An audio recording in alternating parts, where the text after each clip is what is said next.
السلام علیکم ورحمت الله وبرکاته. سماک ټي وي چینل کې درته هرکلی ویم. امید لرم چې تاسو به ټول روغ جوړ خوشاله به یې. د جون په موضوع کې به یې عزتمندو نن یو افسوسناکه او دردناکه واقعه مخې ته راغلې ده. خاوند خپله ښځه ډیره بېدردۍ سره قتل کړې ده. د ظلم انتخا یې ورسه کړې ده. اخر په څه وجه باندې د خپله ښځه قتل کړله، څه داسې واقعه مخې ته راغلې وه چې دې غریبې سره دومره غټ ظلم وکړو. راځئ عزتمندو دا ټول معلومات موږ سره په دې ویډیو کې وګورئ چې پوره معلومات نه خبر شي. کو تر اوسه پورې تاسو زموږ چینل نه وي سبسکرایب کړئ، مهرباني وکړئ زموږ دا چینل ما در سره سبسکرایب کړئ. خوا کې وساټلې نشان وي چې هر رواني معلوماتي ویډیو تاسو ته په اسانۍ سره ملاويږي.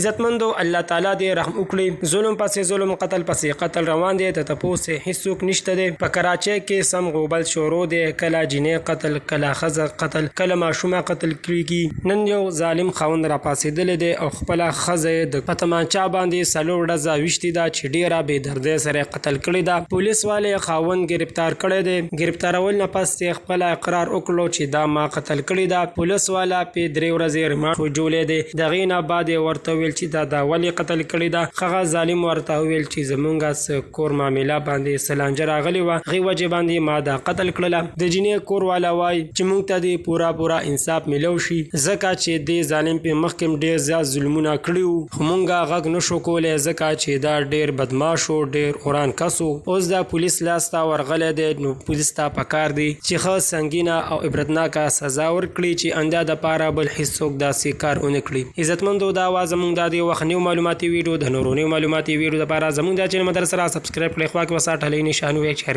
معلوماتي ویډیو تاسو ته په اسانۍ سره ملاویږي. والسلام.